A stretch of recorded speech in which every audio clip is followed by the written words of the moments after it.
En el Día del Padre, mientras sostenía un llavero barato envuelto en papel reciclado, vi a mi hija correr emocionada hacia los padres de su esposo. Entre risas, abrazos y cámaras, les entregó las llaves de un coche de lujo. En ese instante, entendí que algo dentro de mí se había roto, y nadie imaginaba lo que sería capaz de hacer después de esa humillación. Mi nombre es Roberto. Tengo 58 años, una columna desgastada por años de cargar madera y una hija que fue, hasta hace poco, el único motor de mi vida. Su nombre es Valentina. La crié solo desde que tenía 5 años, cuando su madre decidió irse sin mirar atrás. Un día simplemente no regresó. No hubo carta, no hubo explicación, solo ausencia. Y en medio de ese vacío nació una promesa. Valentina nunca va a sentir que le falta amor. Desde entonces me convertí en padre, madre, amigo, cocinero, enfermero y cualquier otro papel que fuera necesario. Trabajé durante décadas en un taller de carpintería. Hacía muebles por encargo, arreglaba puertas, tallaba sillas que otros venderían por mucho más de lo que me pagaban. Por las noches, cuando el cuerpo ya no daba más, me iba a limpiar oficinas del centro para juntar un poco más. Dormía 4 horas al día. Comía lo justo. Cada peso que ahorraba era para ella. Recuerdo cuando Valentina tenía 7 años y me pidió una muñeca de una serie famosa. Yo no podía comprarla, así que le fabriqué una con retazos de tela y la pinté a mano. Ella la llamó Maribel y la llevaba a todos lados. No sé si realmente le gustaba o si solo fingía para no herirme. Pero su sonrisa ese día me hizo sentir el padre más rico del mundo. A medida que crecía, yo seguía sacrificándome en silencio. Cuando cumplió 15, vendí mi auto viejo, el mismo que usábamos para ir a la escuela, al parque, al médico, para hacerle una pequeña fiesta. Nada lujoso, pero con todo su grupo de amigas, pastel, música y luces. Esa noche la vi bailar con un vestido que cosí con la ayuda de una vecina, y pensé, todo ha valido la pena. Logré que entrara a la universidad sin tener que trabajar. Me negaba a que se distrajera de sus estudios. Tú estudia, yo me encargo de lo demás, le repetía. Me dolía la espalda, tenía las manos llenas de astillas y callos, pero me sentía invencible mientras ella siguiera sonriendo. Cada logro suyo era como un trofeo para mí.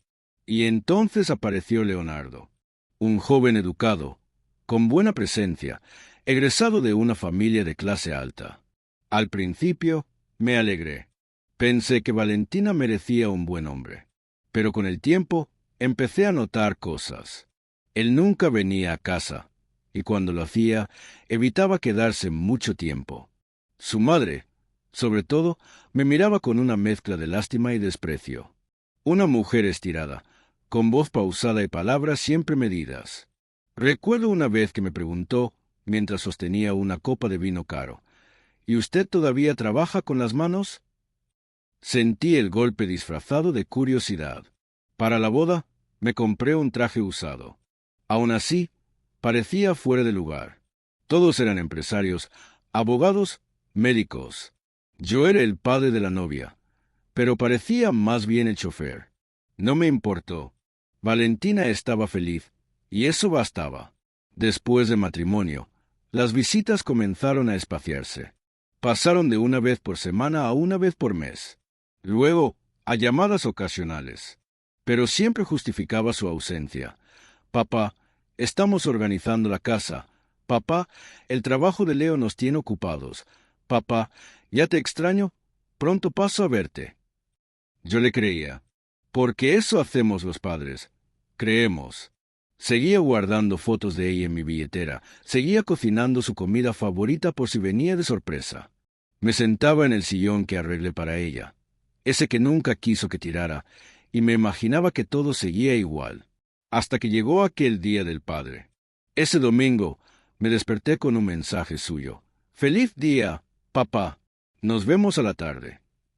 Mi corazón se aceleró como el de un niño. Preparé su plato preferido, lasaña con salsa bechamel. Limpié la casa, me puse la camisa buena, la que reservo para ocasiones especiales. Y esperé. Pasaron 3 horas. Luego 5. Finalmente, Llegó su auto. Pero no venía sola. Con ella, Leonardo, su madre y su padre. Todos bien vestidos, oliendo a perfume caro. Pensé que tal vez querían compartir el almuerzo conmigo. Pero antes de que pudiera decir algo, vi como Valentina sacaba una pequeña caja del bolso y me la entregaba. Era un llavero, barato, con mi nombre mal escrito. «Es simbólico», me dijo, como quien se excusa por algo olvidado. «Luego te doy el verdadero regalo». Tragué saliva. Sonreí. Pero antes de que pudiera decir algo más, ella sacó de otra bolsa un sobre con un moño dorado. Se acercó a los padres de Leonardo y, en medio de risas, les dijo: «¡Sorpresa!». Abrieron el sobre, leyeron y luego ella les extendió unas llaves. «Es un coche. Un BMW. Ustedes se merecen lo mejor. Gracias por ser como unos segundos padres para mí». Todos aplaudieron. La madre de Leonardo lloraba de emoción. El padre le dio un abrazo largo y orgulloso. Yo me quedé de pie, con el llavero en la mano y un nudo en la garganta que me impedía respirar. Y fue en ese momento que lo decidí. No iba a quedarme callado. No esta vez. Después de esa escena, el aire se volvió pesado. Todos rieron. Tomaron fotos, incluso hicieron un brindis improvisado en el patio con unas copas de champán que habían traído en una hielera. Valentina apenas me miraba. Parecía nerviosa, como si supiera que algo no estaba bien, pero se negaba a enfrentarlo. Yo seguía allí, inmóvil, con el llavero en la mano. No pesaba nada, pero quemaba como si fuera de hierro fundido. Fingí una sonrisa cuando me lo entregó, por dignidad, por no hacer una escena. Pero por dentro, algo se quebraba, algo profundo, que llevaba años resistiendo. «¿Te gustó, papá?», preguntó ella, como si todo fuera normal. No supe qué responder. Asentí con la cabeza. Me salió automático, como una reacción mecánica. Tenía ganas de gritar, de preguntarle qué había pasado con aquella niña que construía castillos de cartón conmigo, que lloraba en mi hombro cuando tenía miedo, que me decía: «Tú eres mi héroe». ¿Dónde se había ido esa versión de ella? Pero no dije nada. Y quizás ese fue mi segundo error. El primero fue haberla criado pensando que el amor incondicional no tenía límites. Después del brindis, me invitaron a sentarme un rato en el patio. Sirvieron unas galletas de mantequilla en una bandeja de plata. Me ofrecieron una. La tomé, más por educación que por hambre. No podía tragar ni saliva. A unos metros, el nuevo coche brillaba bajo el sol, cubierto aún con el moño rojo que traía de la concesionaria. Escuchaba frases como: «Valentina, qué detalle más hermoso. Te lo merecías, querida», decía la suegra con voz melosa. «Es un modelo último, con todo full equipo, ¿verdad?», preguntó el padre de Leonardo. Valentina asentía, feliz. Como si nada, como si yo no estuviera allí, como si no tuviera memoria. Quise pensar que era una decisión compartida, que tal vez Leonardo había pagado el coche. Pero no. Ella misma, orgullosa, mencionó que lo había comprado con un bono que recibió por un proyecto internacional que lideró en su empresa. «Quería agradecerles a ustedes por haberme recibido con tanto amor en esta nueva etapa de mi vida», dijo. Y ahí sí sentí que algo se rompía definitivamente. ¿Agradecerles a ellos? ¿A ellos que apenas la conocían hacía 2 años? ¿A ellos que jamás supieron lo que es pasar una noche en vela por fiebre, ni llevarla al hospital en colectivo porque no teníamos para un taxi, ni renunciar a una comida caliente para pagarle un cuaderno escolar? Ese coche, ese regalo, no era solo un acto de generosidad. Era una declaración silenciosa. Ellos ahora son mi familia. Me levanté con calma, dejé la galleta a medio comer sobre el plato y dije que tenía que irme. Valentina trató de detenerme. «Papá, quédate un ratito más». «No, hija, gracias por el regalo. De verdad, pero tengo cosas que hacer», respondí con voz firme, sin levantar el tono. Ni siquiera sé cómo llegué a casa. Caminé cuadras sin darme cuenta, sin sentir el peso del sol ni de los años. Solo pensaba en todo lo que había entregado, y en cómo el amor, si no se cuida, se convierte en deuda no cobrada. Esa noche no pude dormir. Recordé cada uno de sus cumpleaños, cada sacrificio, cuando me detectaron problemas en el corazón y no se lo conté porque no quería preocuparla. Cuando dejé de comprar ropa nueva durante 5 años para poder pagarle un viaje escolar. Cuando lloré sola en el baño al verla irse a vivir con Leonardo, no porque no confiara en él, sino porque sentía que mi ciclo había terminado. ¿Y ahora? ¿Eso era lo que merecía? Un llavero, una sonrisa apurada, una visita superficial. Y ver cómo mis años de entrega eran ignorados frente a una familia que solo tuvo que recibirla con vino y etiqueta. Pero el dolor no me paralizó. No esta vez. Esa noche, mientras el silencio me ahogaba, tomé una decisión. Iba a hacer algo que nunca antes me había permitido. Ponerme primero. No dormí esa noche. Cerraba los ojos, pero lo único que veía eran las llaves de aquel coche brillando entre las manos de los suegros de Valentina. Su rostro radiante, su abrazo cálido con ellos, el beso en la mejilla, la palabra gracias, dicha con ternura. Y luego me veía a mí, con un llavero de plástico barato en la mano y una sonrisa triste que luchaba por no caerse a pedazos. En mi cabeza, algo hizo clic. Durante años me repetí que el amor de un padre debía ser incondicional, que no necesitaba reconocimiento, que bastaba con verla feliz. Pero esa noche entendí que hay una línea invisible que, si se cruza, el amor empieza a doler más de lo que cura. Esa línea se llama dignidad. Me levanté antes del amanecer. Preparé un café fuerte, me senté en la mesa de la cocina y miré las paredes de mi casa. Cada rincón tenía algo de Valentina. Una foto colgada, un dibujo infantil pegado con cinta, la estantería que hice con mis propias manos para sus libros. Cada objeto era un testimonio de mi amor. Pero por primera vez en mi vida no me sentí orgulloso al verlos. Me sentí usado. Pasé las siguientes horas en silencio, repasando todo lo que había vivido por ella. Recordé el día en que me pidió dejar la marcenaria para poder estudiar en otra ciudad. Lo hice sin dudar. Alquilé una pieza barata y dejé atrás mis clientes de siempre. Me las arreglé para sobrevivir con trabajos temporales, solo para no perderla de vista. Pensé en las veces que la defendí cuando se sentía menos frente a los demás por no tener madre. Yo le decía, tú tienes a alguien que vale por dos. Me miraba con ternura, me abrazaba, me decía que era su todo. Y yo me lo creí, porque un padre necesita creer que lo que da es suficiente. Pero ya no lo era. Al mediodía, tomé una decisión que me sorprendió incluso a mí. Fui hasta la habitación donde guardaba todas las cosas de Valentina desde pequeña. Fotos, juguetes, cartas, cuadernos. Abrí una caja donde estaba la muñeca de trapo que le había hecho con mis propias manos. Tenía un botón suelto, el pelo de lana ya deshilachado, pero seguía intacta. La miré largo rato y la volví a guardar. Después, encendí el viejo ordenador que casi no usaba. Escribí una carta.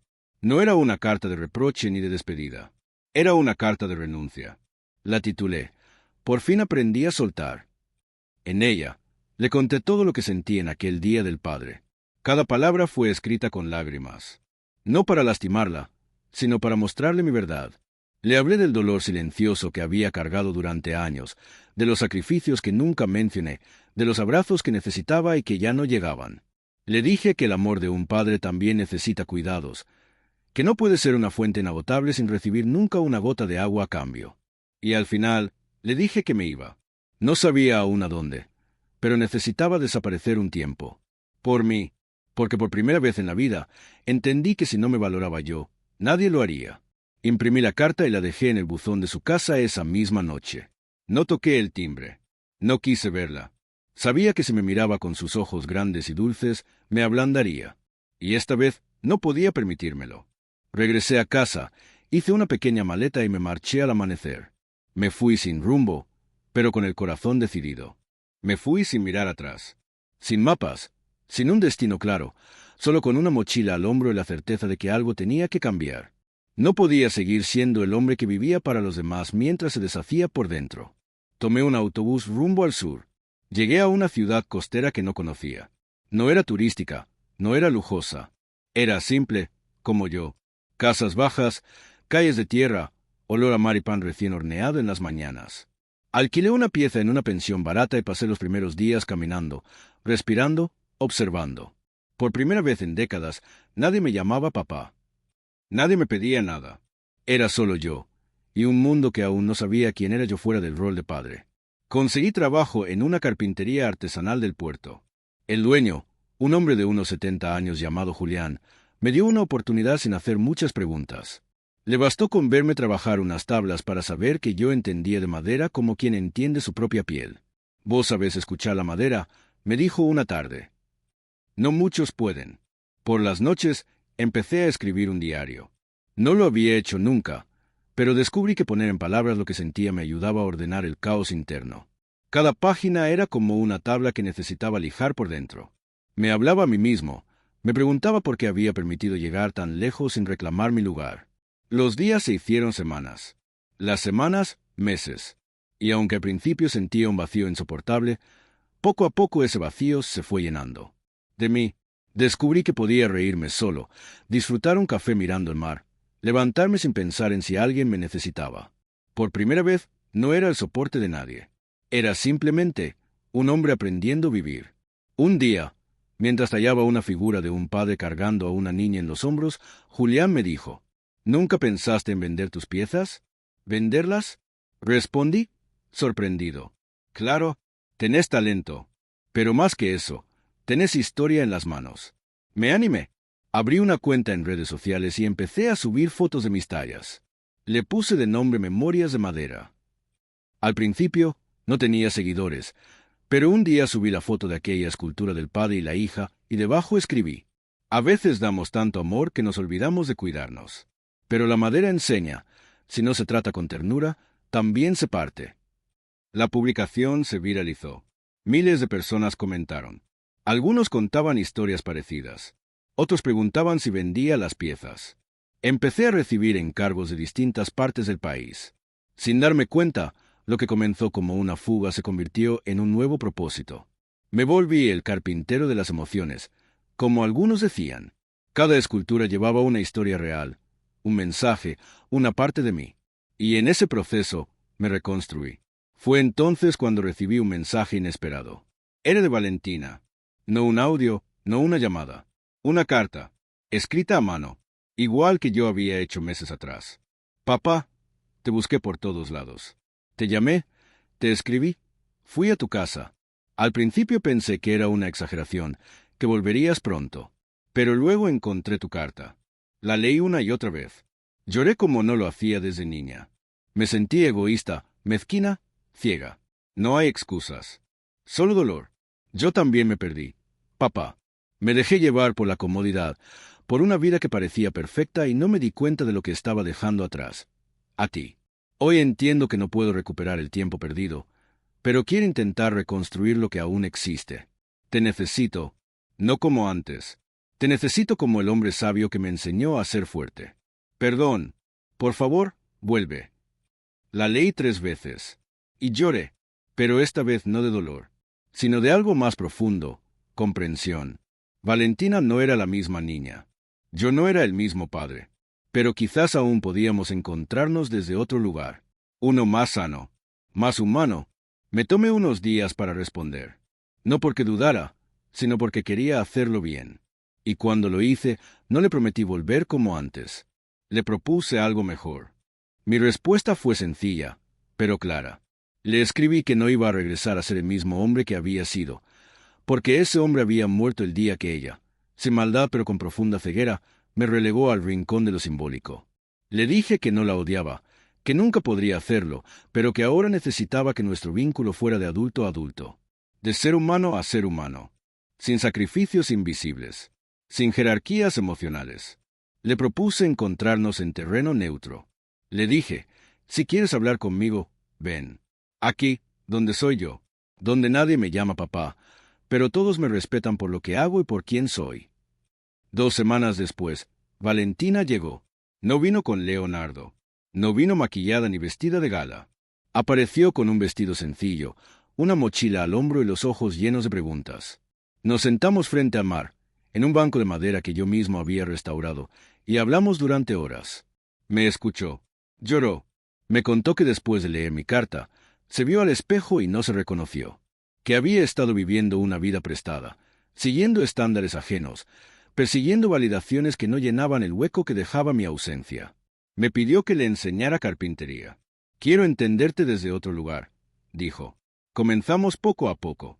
Le mostré cómo tratar la madera con respeto, como cada veta cuenta una historia, como la presión justa revela la forma.